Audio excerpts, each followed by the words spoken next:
दिवास रामायण है तो गुरु गोविंद सिंह जी ने तो खुद गोविंद रामायण लिखी है।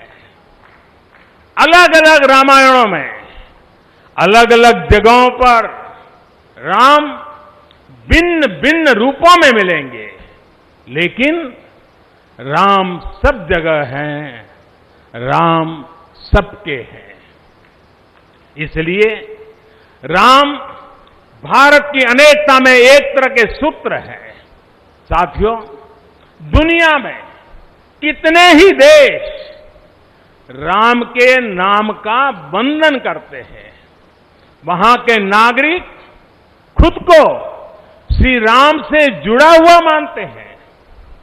विश्व की सर्वाधिक मुस्लिम जनसंख्या जिस देश में है वो है इंडोनेशिया। वहां हमारे देश की तरह काकाविन रामायण, स्वर्णदीप रामायण, योगेश्वर रामायण जैसी कई अनूठी रामायण है। राम आज भी वहां पूजनीय है।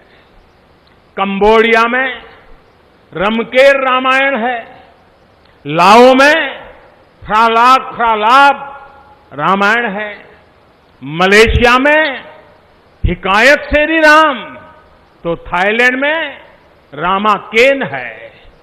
आपको ईरान और चीन में भी राम के प्रसंग तथा राम कथाओं का विवरण मिलेगा। श्रीलंका में रामायण की कथा जानकी हरण के नाम सुनाई जाती है और नेपाल का तो राम से आत्मीय संबंध माता जानकी से जुड़ा है। ऐसे ही दुनिया के और न जाने कितने देश हैं, कितने छोर हैं जहां की आस्था में या अतीत में राम किसी न किसी रूप में रचे बसे हैं।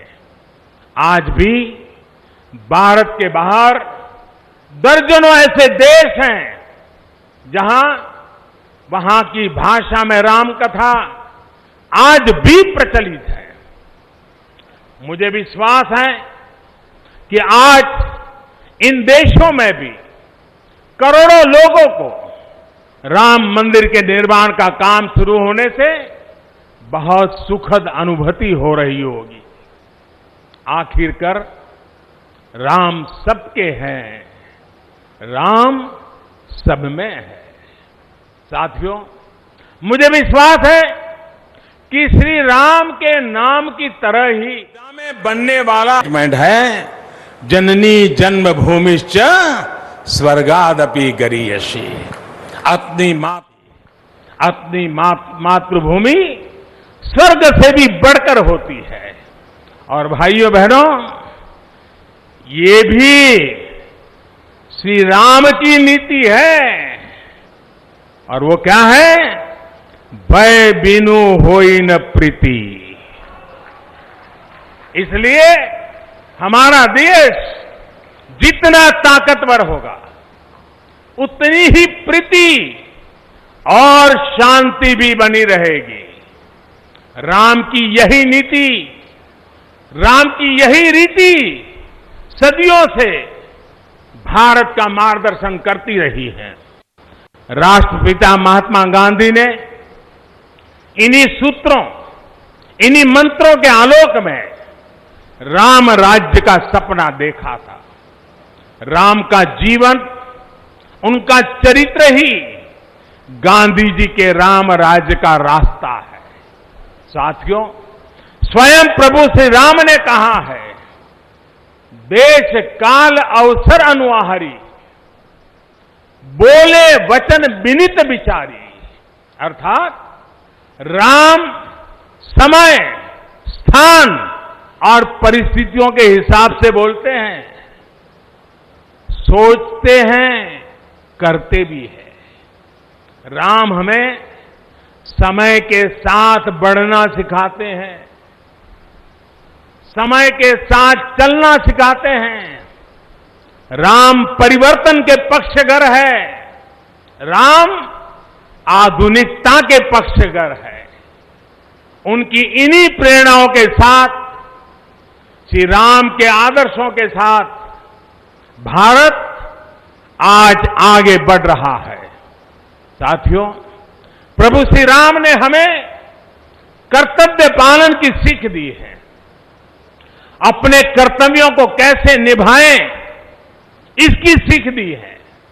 उन्होंने हमें विरोध से निकलकर बोध और शोध का मार्ग दिखाया है। हमें आपसी प्रेम और भाईचारे के जोड़ से राम मंदिर की इन शिलाओं को जोड़ना है। हमें ध्यान रखना है, जब जब मानवता ने राम को माना है, विकास हुआ है। जब जब हम भटके हैं, विनाश के रास्ते खुले हैं। हमें सभी की भावनाओं का ध्यान रखना है। हमें सबके साथ से, सबके विश्वास से सबका विकास करना है। अपने परिश्रम, अपनी संकल्प शक्ति से एक आत्मविश्वासी और आत्मनिर्भर भारत का निर्माण करना है। साथियों, तमिल रामायण में श्री राम कहते हैं, कालम तान इंड इनुम इरितु पोलाम। भाव ये कि अब देरी नहीं करनी है, अब हमें आगे बढ़